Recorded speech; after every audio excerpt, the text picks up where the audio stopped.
Donc maintenant, parlons de ce qui est dit dans la littérature, c'est l'ADHD, autisme DHD, c'est la conjonction des 2. Mais je pense que je pense que si l'on fait vraiment cet effort intellectuel, cet effort clinique, voire, avec des examens complémentaires, si, si un jour on a un peu plus de moyens, si on fait vraiment l'effort, de faire ce distinguo entre TSA, et TDAH, et de faire vraiment ce diagnostic différentiel, hein. Encore une fois, tous les troubles des interactions sociales des TDAH ne sont pas liés au TSA, mais plus souvent liés au TDAH en soi, et inversement, les difficultés attentionnelles du TSA, elles sont plus souvent liées à leur hypersensorialité, leur intérêt restreint, qu'à un TDAH associé. Donc si on fait cet effort, je pense qu'on diminue vraiment la comorbidité de manière très, très, très significative. Parce que sinon, on empile les symptômes et on dit TSA, TDAH et puis, banco. D'accord? Je ne sais pas si je suis clair? OK. Bon, mais cela dit, le TSA et le TDAH associés, cette comorbidité existe, et même si, le DSM-5, bon, de toute façon, personne ne le suit, le DSM-5, mais même si le DSM-5 nous interdisait, de manière stricte, de poser ce double diagnostic avant 2013, bah, cliniquement, on le voyait. Cliniquement, on voyait bien. Alors moi, j'ai la chance parce que je faisais les 2 depuis longtemps, mais je voyais bien qu'il y avait mes petits TS1 surtout, mes petits grands, parce qu'ils ont vieilli avec moi, beaucoup d'entre eux, présentaient, des TDAH caractérisés, mais vraiment caractérisés. Autrement dit, des difficultés attentionnelles qui ne pouvaient pas s'expliquer par les caractéristiques TSA, mais par la question du TDAH. D'accord? Toujours en ayant, pris le temps et de vraiment regarder un petit peu leur fonctionnement exécutif, leur manière de traiter l'information, leur théorie de l'esprit, leur cognition sociale, leur sensorialité, et regarder ce que les chiffres de la littérature. Alors, est-ce que la littérature s'appuie vraiment sur des cas pour lesquels le diagnostic différentiel a été bien fait? Je ne sais pas. Je ne sais pas, donc il faut être prudent. Mais en tout cas, ce que dit la littérature, c'est que plus de 40 des TSA ont aussi un TDAH associé. D'accord? Et pour les vieux cliniciens comme je suis, c'est, je ne sais pas si on peut monter aussi haut, mais et moi je le vois dans le cas d'Atypique Fluency, j'ai beaucoup d'étudiants qui sont TSA, diagnostiqués depuis très longtemps, mais qui sont très, très impactés par la difficulté attentionnelle, mais qui ont rien à voir avec leur fonctionnement autistique, et j'en vois beaucoup, j'en vois beaucoup. Et en revanche, moins de TSA associés chez les TDAH, 13-20. Alors ça dépend bien sûr des papiers. D'accord? Donc cette comorbidité, elle existe, et il faut se questionner là-dessus.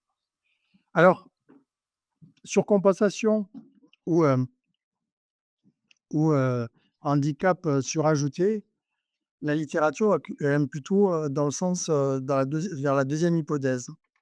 Heu, Quand on a les 2 troubles associés, forcément, on a, des difficultés attentionnelles, tous les symptômes qui sont acutisés, en fait. Plus de difficultés de régulation émotionnelle, plus d'interactions sociales, on surajoute les difficultés. Donc il y a une symptomatologie globalement qui est plus sévère.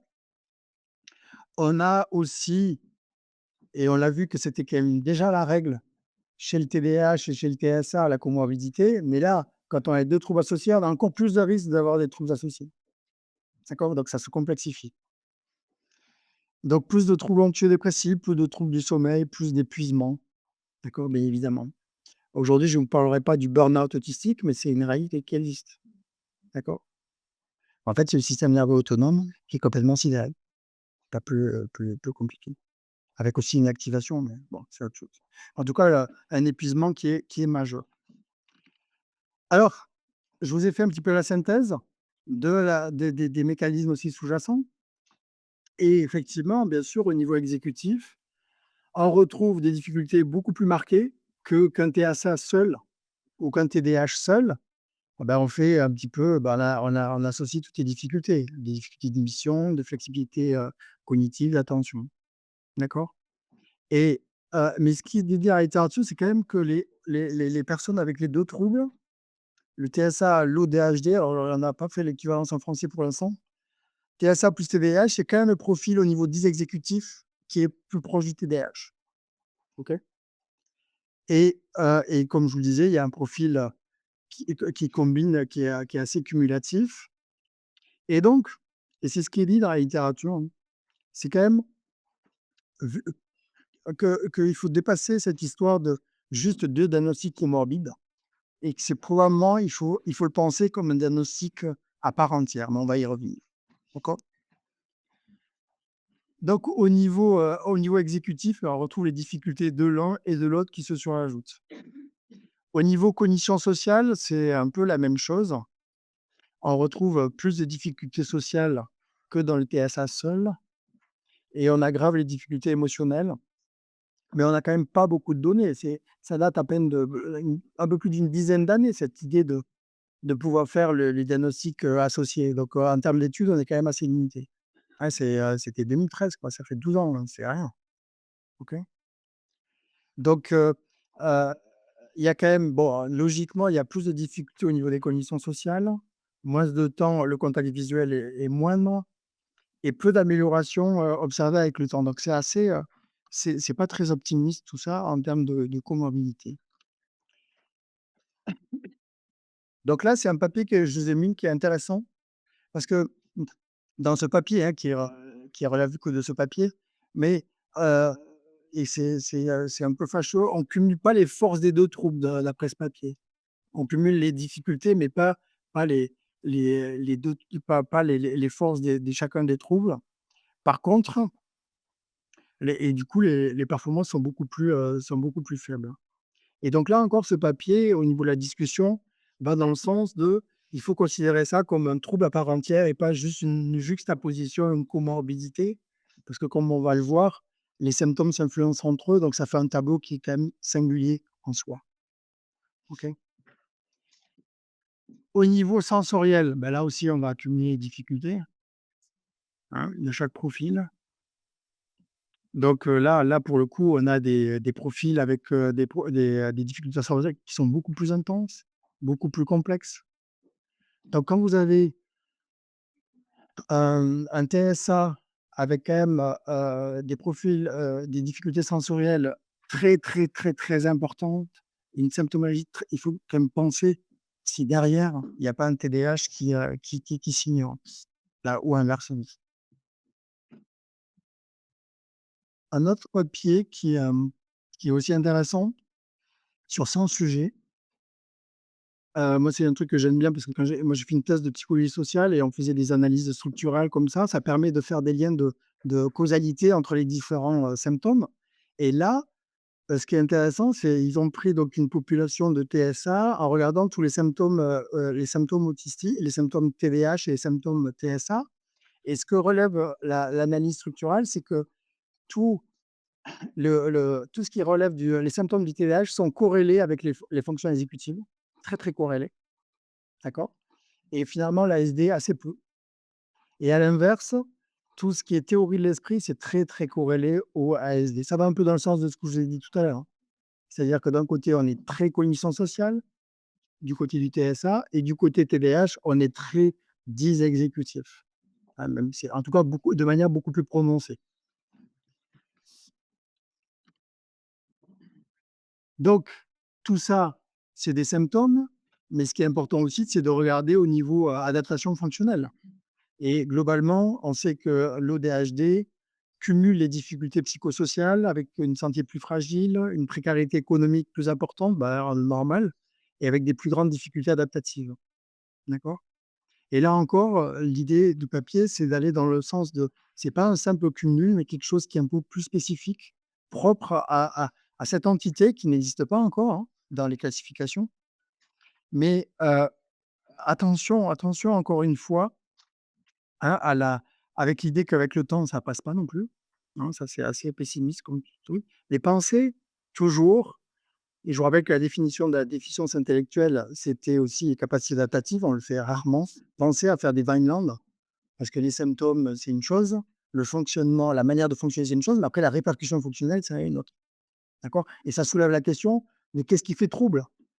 Comme vous le disiez, maintenant, on est tous TMD. Bon, on les proba non, on est tous neurodivergents, d'accord? Mais on n'est pas tous troublés et ce qui est terrible dans les TMD, c'est que ce trouble est très dépendant de la qualité environnementale et c'est ce que disent tous les parents. En une semaine, ils savent si l'année va bien se passer ou pas. Ils ont juste fait un test de personnalité de l'enseignant. Pardon pour les enseignants. Mais il y a longtemps que je les avais pas. Non, mais il y en a de très, très bien. Je vous assure qu'il y en a de super. Et il faut se mettre à leur place 2 minutes, hein. J'ai une classe avec, 1 TSA, 2 TDAH, 4 dyslexiques, 4 opposants. Ça fait quand même beaucoup de choses à gérer. Il faudrait 3 ou 4 pédopsychiatres dans une classe, hein, d'accord, pour les aider.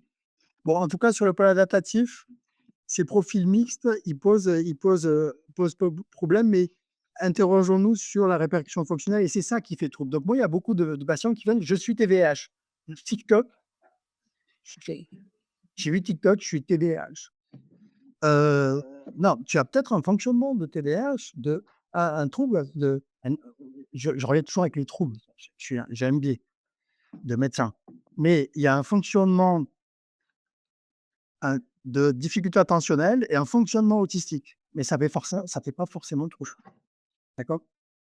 D'où l'intérêt de s'intéresser aux classifications du handicap, voilà, avec un environnement sympa, mais c'est marrant, on est moins troublé. D'accord? Donc, il y a pas mal de patients, je dis: «Mais écoute, tu as un fonctionnement, certes, mais pour l'instant, je ne peux pas parler de trouble, et alors qu'il y a pas de répercussions fonctionnelles». D'accord? Alors, tout ça, bon, c'était la partie un petit peu difficile parce que les choses, les difficultés s'accumulent, hein. Mais, en tout cas, tout ça, c'est important à connaître pour, au niveau de la prise en charge. À quoi ça sert de faire tout ça si on n'adapte pas la prise en charge? C'est tout l'enjeu de cette comorbidité, c'est, d'adapter la prise en charge. Donc, c'est des évidences que je dis là, mais, il faut les rappeler tous les jours. C'est-à-dire proposer des prises en charge individualisées qui tient compte des 2 troubles et pas passer à côté. Les difficultés en fait, moi, je fonctionne comme ça de plus en plus. Je regarde la dimension qui pose le plus problème au quotidien. La dimension attentionnelle, flexibilité, cognition sociale, sensorielle, motrice, on va pas trop parler de la motricité, qui pose souci et ce qui est le plus, dysfonctionnel, c'est à ça que je vais proposer des soins, des rééducations, si nécessaire. Donc ça va être multidisciplinaire. Les interventions comportementales, éducatives, psychologiques, un accompagnement scolaire adapté, c'est évident, mais il faut-il le faire? Et puis alors, encore plus que pour les TSA et TDAH, plus classiques, il faut encore plus de coordination entre les professionnels, d'accord? Et c'est ce qu'on va s'attacher à faire pour avec les centres ressources, TDAH, c'est de faire plus de coordination entre les différents gens, les personnes qui travaillent en silo. Moi, je suis spécialiste du TDAH, je me suis spécialiste de la dyslexie, moi, je suis spécialiste de la dyspraxie. C'est l'histoire de l'éléphant avec les 9 aveugles, vous connaissez l'histoire, d'accord? Donc il faut se mettre au-dessus de l'éléphant. Donc coordonner tout ça. Quid des thérapies médicamenteuses? Alors les thérapies médicamenteuses, il faut y aller tranquillement, mais c'est fascinant, fascinant. Moi, j'ai appris la pharmacocinétique du méthylphénidate grâce à mes patients, TSA. Bon, je suis pédopsychiatre, mais j'en vois qui ont 40 ans. J'ai un problème d'attachement je sais pas où les envoyer. Et il y en a une, bon, elle, elle avait vraiment des difficultés, ça partait dans tous les sens tout le temps. Et elle, le méthylphénidate l'aidait à dormir. Bon, c'était pas ma prescription, je vous jure, c'était pas ma prescription. Elle prenait le méthylphénidate pour dormir. Par contre, elle me décrivait à 20 minutes, hop, je suis attentive. 3 heures après, j'ai plus d'attention. Elle me faisait la courbe, c'est normal quand on connaît l'hypersensorialité interoceptive des TSA, c'est les championnes du monde de la perception fine de tout ce qui se passe à l'intérieur du corps. D'accord? C'est remarquable. Donc, si vraiment on a un TDAH associé, attention, hein. Donc ce qu'on sait dans la littérature, ce qui est dit, c'est que les doses vont être beaucoup plus faibles. Bah, normal, vu à leur sensibilité, il faut être très, très, très, très doux. Donc moi, je commence avec, des doses à 5 milligrammes. d'accord, du Medikinet, pour les citer, et de manière très, très progressive. Là, il faut vraiment suivre les choses de près, du fait de cette sensibilité très importante. Alors, ça marche sur l'hyperactivité, l'impulsivité et l'attention, mais parfois, des effets qui sont moins robustes que dans le TDAH plus classique. Et au niveau, bon, ça fonctionne pas forcément sur les symptômes du TSA, d'accord? Sauf les difficultés qui sont liées à l'impulsivité et qui sont liées aux difficultés attentionnelles. Donc, y aller très, très progressivement. Ensuite, au niveau des effets secondaires, ils sont aussi supérieurs. Ils sont aussi supérieurs du fait de leur hypersensibilité, avec des troubles du sommeil. Bon, ma patiente me fait mentir parce qu'elle prenait ça pour dormir. Enfin, j'ai rien compris, d'accord? J'ai rien compris. Et si, on pourrait comprendre parce que j'ai quand même une hyperactivité mentale. Si c'est posé, on est quand même plus disponible pour s'endormir. Hem, plus d'irritabilité, plus d'agitation, et on peut avoir une augmentation des comportements stéréotypés. Donc là aussi, il faut être très précautionneux, y aller très, très, très doux. Mais c'est dommage de passer à côté parce qu'il y a des bénéfices quand même très intéressants. D'accord? Donc après ça, c'est une histoire d'expertise clinique et mais on est dans un pays extraordinaire. C'est-à-dire que, moi, le TDAH, j'y crois ou j'y crois pas. Moi, mes meilleurs copains orthopédistes, ils me disent pas: «La coiffe des rotateurs, j'y crois pas». Ben oui, à ce trouble, j'y crois, ben c'est de la religion, en fait, et ça, j'y crois pas. Il y a quand même de l'evidence base qui montre quand même, soit c'est un complot international, intersidéral, mais quand même, on a des éléments pour dire: «Bon, il y a quelque chose à faire», et puis, pour sortir de ces débats, j'y crois pas, il faut se reposer la question: «Mais qu'est-ce qui peut aider le patient?» C'est répondre aux besoins et pas aux guéguerres idéologiques, et cetera. On va pas refaire l'histoire, OK? Et donc, ne pas tomber dans ce réflexe très franco-français, envoyer les antipsychotiques, quoi. En amont, avant d'essayer, le méthylphénidate. C'est une hérésie, une hérésie. Moi, quand j'étais à Montréal, interdit de prescrire du Risperdal. Interdiction. C'était il y a 15 ans. 15 ans. Interdiction. Par contre, ils envoyaient le méthylphénidate à tous les hôpitaux de jour TSA. C'est peut-être parfois un peu de manière excessive, mais je préfère qu'on soit excessif avec le méthylphénidate qu'on le soit avec le Risperdal. En termes d'effets secondaires, c'est quand même, on n'est pas dans le même registre. Là, je caricature, hein. Faut être très prudent et ne pas l'envoyer n'importe comment à n'importe qui. Mais c'est une hérésie de voir comment, en France, on est tranquille avec les antipsychotiques et on balance ça, de l'alcool, quoi. C'est insupportable. Je me calme et j'ai activé mon système nerveux autonome. Je vais me remettre en ventral. Mais non, mais il faut il faut répondre aux besoins des patients. On n'est pas là pour faire des biais de confirmation de nos croyances, d'accord? Donc les antipsychotiques, ça peut être utile, mais pas en première intention, d'accord? Ça peut être utile. Très, très important.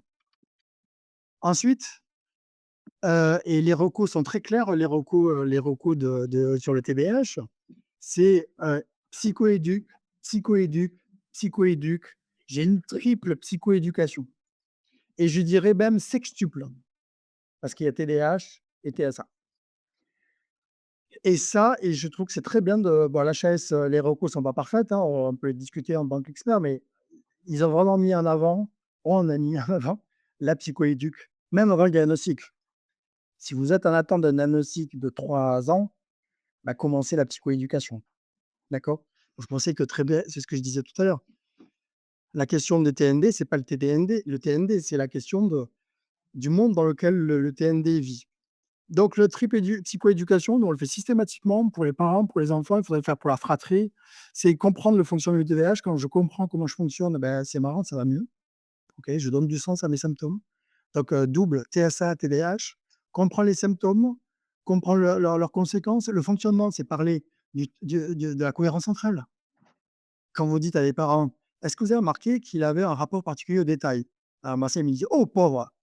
Oh pauvre! Oh, pourquoi il parle des détails, mais il regarde tout, il voit tout», et cetera.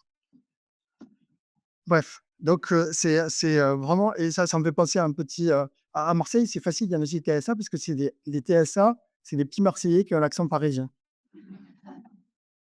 J'ai reçu ça. Il dit: «Oh docteur, on comprend pas, supporter de l'OM, on comprend pas notre enfant, il a l'accent parisien». Il est devenu fou. Non, bon, c'est pour ça, hein, je retiens de tout. Bon, en tout cas, expliquer les symptômes, leurs conséquences et mettre un terme aux idées reçues, aux préjugés. Parce que, heu, c'est terrible parce qu'il y a des préjugés. Les gens sont pas forcément responsables, sont pas informés, sont pas montés en compétences. Mais le problème et on a fait un papier là-dessus, que j'ai présenté à Genève au congrès international du TDAH, c'est les préjugés des soignants. Ah mais vous pouvez pas imaginer. J'ai présenté ça en parlant des journalistes, il y avait un journaliste au premier rang. Il m'a dit: «Oui, pourquoi vous dites ça?» J'ai dit: «Écoutez, préjugés, vous ne nous aidez pas trop, autistes, espèce d'autiste, vous vous calmez, quoi, c'est pas possible». Bref, en tout cas et c'est terrible parce que les préjugés, on peut les avoir, ça s'appelle l'autostigmatisation, on peut les avoir vis-à-vis de nous-mêmes en tant que sujet, différent et c'est ça, c'est terrible et tout ça pourquoi? Pour accepter parce que, heu, accepter et c'est ce que j'explique tout le temps, en fait. Avant de faire la super remédiation cognitive très ciblée sur, l'impulsivité et l'inhibition, déjà dire au sujet: «Voilà comment tu fonctionnes et stop, arrête de te suradapter». Si on revient au système nerveux autonome, c'est un autre F, c'est le feint, c'est la super adaptation. C'est le non, c'est le feint, c'est le malaise. Le faun, c'est le fond, c'est la suradaptation. C'est-à-dire, tout va bien, je me suradapte pour répondre aux demandes de l'environnement et beaucoup de TND sont épuisés, sont en burn-out même. Pourquoi? Parce qu'ils se suradaptent tout le temps, en fait. Mais pourquoi? Parce qu'ils ont peur des préjugés, ils ont peur du rejet et ils passent leur temps à masquer, à se suradapter. Bon, vous me direz, il y a pas que les TND, au quotidien, on se suradapte beaucoup. À l'administration, bon bref. Bon, en tout cas, très, très important de travailler sur cette question du masking, de la suradaptation. Moi, je pense que c'est le plus grave, en fait, dans cette histoire, c'est que le TND, en soi, c'est pas très grave. C'est ce que je me raconte de mon TND et comment je m'adapte à l'environnement et comment je me suradapte par défaut d'adaptation à l'environnement. Bah, c'est tout l'enjeu du handicap, d'accord? Donc ça, c'est un point déterminant qui passe par la psychoéducation. Pour diminuer, cette question de la culpabilité, de la responsabilité et cette psychoéducation, on sait qu'elle améliore l'alliance thérapeutique, elle améliore la qualité de vie familiale et cetera et tout ça pour devenir acteur. Donc je vais finir rapidement parce que c'est l'heure, hein. Heu, autre chose, que je dis à tous mes petits patients TSA, TDAH ou les 2, j'ai dit: «On va commencer par la thérapie de mamie». Donc je suis un peu chauvin, régime méditerranéen, notre alimentation saine, d'accord? Activité physique, activité physique, d'accord? Et on commence par ça. Activité physique, régulation des écrans, activité physique, alimentation saine, hein, et sommeil de qualité, d'accord? L'activité physique, on a un rapport au corps particulier, dans notre milieu psy, c'est qu'on propose beaucoup de psychothérapie et beaucoup moins de psychomotricité, par exemple. Or quand on regarde leur état au niveau corporel, si on se réfère à la théorie polyvagale, mais c'est l'amélioration corporelle qu'il faut faire. Parler à quelqu'un quand il est activé, ça sert à rien. Vous rassurez la personne. D'accord? C'est libérer toutes ces tensions corporelles accumulées, accumulées, accumulées, accumulées. Donc passer par, ces activités-là et j'ai fait faire à un autre interne, j'ai fait beaucoup travailler la revue littérature de toutes les méta-analyses, sur, activités sportives et TDAH. C'est un truc de dingue. Ça marche super bien. D'ailleurs, tous les TDAH sont inscrits en STAPS. Ils sont tous à la faculté des sports. Ils s'autorégulent, enfin, ils passent. Bon, en tout cas et puis ensuite tout le reste que vous l'avez dit, TCC, c'est ce qui a été validé, rééducation en fonction des 10 associés et cetera, la planification aussi, si vous trouvez. Heu, au niveau et c'est ce que je disais pour travailler sur, cette activation au niveau corporel, il faut imaginer qu'un TSA, il doit gérer sa sensorialité, il doit gérer les traumas, on ne parle jamais des traumas complexes chez les TSA et toute l'énergie qu'il met avec le masking. Mais tout ça, ça vous épuise. Ça vous épuise. Bah, pour réguler ça, il faut passer par des méditations corporelles et donc respire relax, que je vous invite à vous ne sortez pas du vinatier sans avoir téléchargé, Respire relax. Je pourrais leur demander une participation, mais ça, c'est super important. Parce que je vous ai dit que le système nerveux autonome était autonome, mais le seul pouvoir qu'on a sur lui, c'est la respiration. Les médistes ont compris ça depuis 2500 ans. D'accord. Et on l'oublie, quand on regarde les méta-analyses, les thérapies qui marchent le mieux chez les TSA, c'est la musicothérapie. Il y a des méta-analyses de dingue qui marchent très, très bien. Pourquoi? Parce que ça passe par le corps, ça passe par les fréquences, ça passe par plein de choses, des médiations un peu différentes que faire de la blabla thérapie. Je suis pas contre, ça peut être utile, mais pas de manière systématique. Donc la danse thérapie, la musique, on chante tous, et cetera, ça marche très, très bien. Atypi Friendly, on en a déjà un petit peu parlé. C'est un gros enjeu et moi je me réjouis qu'au niveau, national, l'objectif, et je sais que dans la salle, on va pas me contredire, l'objectif, c'est que toutes les universités soient Atypi Friendly, d'accord? On est déjà à la moitié et on va Atypi Friendlyiser everybody, d'accord? Bon, ça demande de l'énergie, de la sensibilisation, de l'information, et cetera. Mais c'est marrant parce que l'université, il y a une faiblesse, une flexibilité quand même qui est très intéressante, qui moi me surprend. Donc pédopsie, j'étais confronté plus à l'éducation nationale qui a un peu ses mots-clés, ses procédures. Et à l'université, il y a une sorte d'agilité qui est assez intéressante. Donc, donc travailler aussi l'idée, c'est pour ça que la psychoéducation est intéressante pour les TSA, les TDAH, qui sont légitimes pour faire des études. Combien de TSA restent enfermés chez eux avec l'idée, avec cette auto-stigmatisation, je ne peux pas faire d'études. Tu plaisantes? Si toi, tu ne peux pas faire d'études, c'est, tu vois, il faut travailler cette question-là. Donc, Atypiphony, allez sur le site, il y a beaucoup d'éléments très importants. Et finir, bien sûr, pour être dans une psychologie un peu plus positive, sur les forces. Donc là, j'ai les forces d'un côté, les TDAH, quand même, vous en connaissez forcément là. À partir d'aujourd'hui, ceux qui ne connaissaient pas le TDAH vont en voir partout. Vous allez sortir du vinatier, un TDAH, un TDAH. Et donc c'est des gens quand même qui, malgré leurs difficultés, sont très empathiques, sont très créatifs. Quand vous avez passé votre temps à trouver des stratégies adaptatives, d'accord? Ben, vous faites travailler vous développez votre créativité, même au niveau cognitif, vous trouvez des stratégies d'adaptation, d'accord? C'est intéressant. Au niveau curiosité, au niveau ténacité, enthousiasme, intuition, rapidité, ah, c'est sympa un TDAH, c'est utile un TDAH. De la même manière, chaque fois que je fais des formations, je m'interroge sur la question du trouble, en fait. Quand on voit toutes ces forces, on se dit que finalement, les neurotypiques, ils ont oublié tout ça. Parce qu'un TSA, dans une boîte qui rappelle que respecter l'horaire, être précis, sérieux, honnête, bien ranger les choses et être ponctuel, où est la pathologie? D'accord?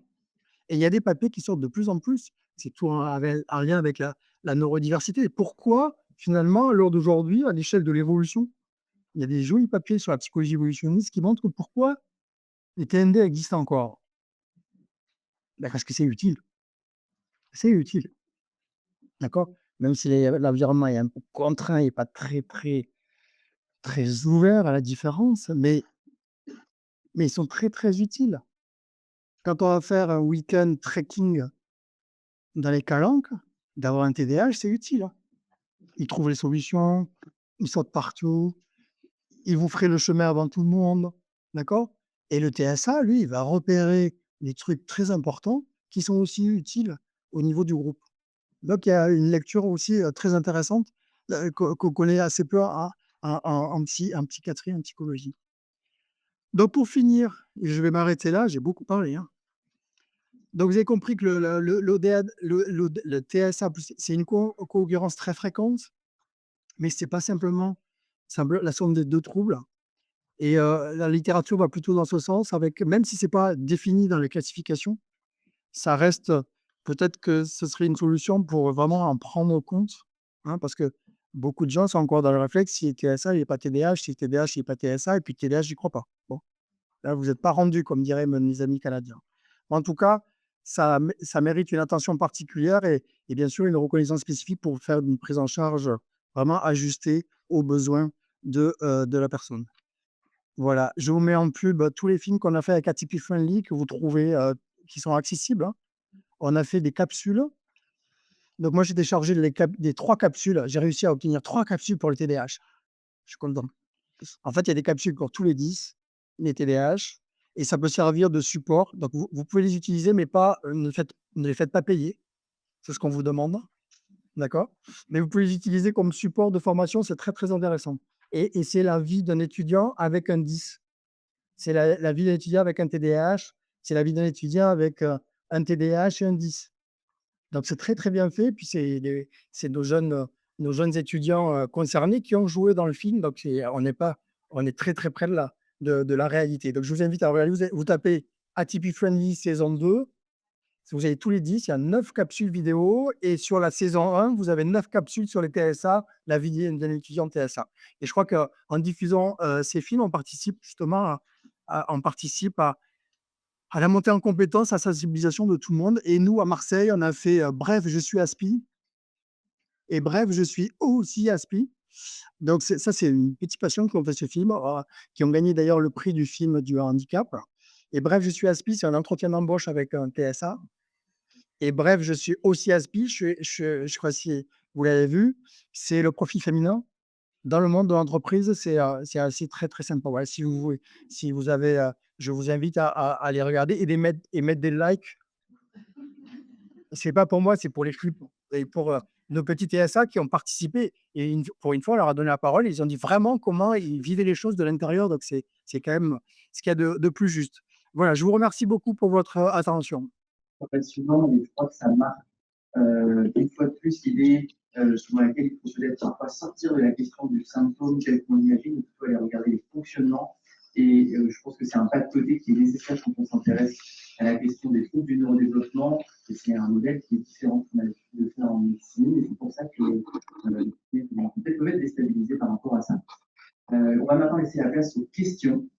J'imagine qu'elles sont nombreuses, mais je tiens vraiment à ce qu'on puisse respecter le temps de pause avant la prise de parole de Steph. Et pour cela, on va essayer de faire le plus succinct possible, s'il vous plaît. Bonjour, je suis Nicole Hubert, je suis la présidente de l'association Adputis. J'ai adoré ce que vous avez dit, déjà pour votre sens de l'humour, c'est vraiment puissant. Merci. Encore, je ne me suis pas lâché, hein.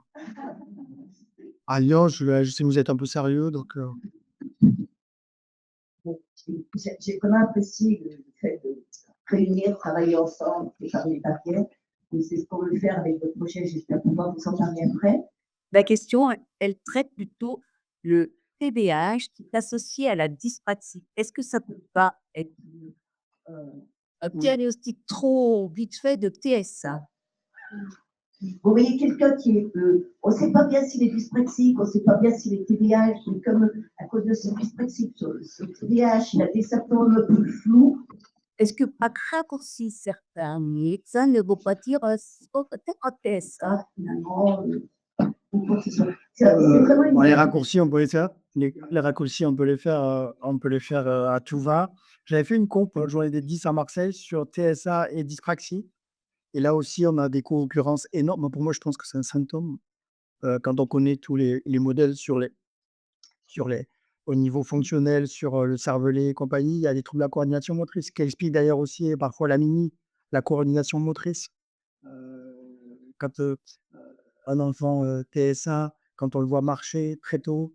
D'ailleurs, c'est peut-être, pour moi, c'est vrai que j'en ai pas parlé. Ouais, merci pour la question. J'ai parlé beaucoup de la sensorialité, j'ai pas du tout parlé de la motricité. Pour moi, le TSA, c'est un problème moteur, sensorimoteur, pardon. Et c'est un des meilleurs signes prédicteurs. Le VD sur la table à manger, on voit on voit dans sa gestuelle si c'est fluide, si c'est coordonné ou pas. Et c'est des signes très subtils, mais il faut les connaître. Donc, et c'est pour ça, et toutes les difficultés sociales qu'on décrit comme pathologie, c'est la conséquence. Comment vous imitez l'émotion si vous n'arrivez pas à coordonner vos gestes? Comment vous êtes disponible si vous avez à gérer tous les inputs sensoriels tout le temps, en fait? Donc, pour moi, c'est le fondement de l'autisme, c'est cette question-là. D'accord? Et alors pour la dyspraxie, les TDAH, Ils sont tous quand même très maladroits. Ils se cognent tous, aux meubles, aux portes et c'est peut-être pas les mêmes difficultés, mais il y a des troubles, aussi moteurs et c'est pas pour ça avec ça qu'on va faire un diagnostic de TSA. C'est la règle et c'est une porte d'entrée. Beaucoup de gens qui viennent me voir sont suivis par un psychomote pour dyspraxie depuis des années, aussi bien les TSA que les QL. Pour moi, c'est un symptôme. Alors, moi, je suis personne concernée par DSA, par TDAH. Je suis maman aussi d'enfants concernés et conjointe d'un époux concerné. C'est la famille, comme on dit à Marseille, c'est la famille. Voilà. Et du coup, ces sujets sont vraiment des intérêts extrêmement importants pour moi depuis pas mal d'années. Et je viens ici pour un peu me remonter le moral, etc. Moi, j'habite à Lyon, toute ma famille est à Lyon, ensuite privé. Et en fait, je passe le temps à me battre en permanence. J'aimerais bien pouvoir être en ventral, voilà. Sauf que je passe mon temps à me battre avec l'ensemble des soignants, des professionnels qui clairement n'ont pas d'argent, n'ont pas de moyens, n'ont pas. Que ce soit dans le public, dans le privé, et à faire des dossiers pour prouver, à expliciter à l'école, etc. Et c'est épuisant, éprouvant pour l'ensemble, je pense, des personnes concernées. Et je pense aussi aux professionnels. Merci à tous ceux qui sont là aujourd'hui, etc. Merci pour vos recherches, etc. Mais concrètement, comment on fait en fait? Moi, on m'a beaucoup juste dit, il faut d'abord travailler. En gros, on nous laisse nous débrouiller sur notre psychoéducation, tout ça, mais en fait, Donc moi, c'est des sujets qui m'intéressent, je viens le faire, mais je m'épuise à faire la psychoéducation de mes enfants, de mon conjoint.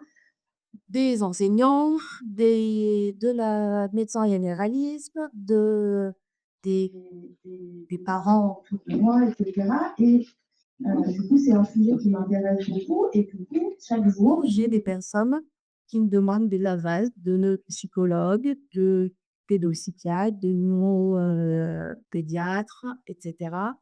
Et on a l'italien et on n'a aucune possibilité. Je suis désespérée de Et pouvoir vous habitez à Lyon. Et vous habitez Lyon. Et j'habite à Lyon. Imaginez la diagonale. Ah oui, Bon. non, mais- Et donc, merci pour l'espoir et en même temps, comment on fait? On continue.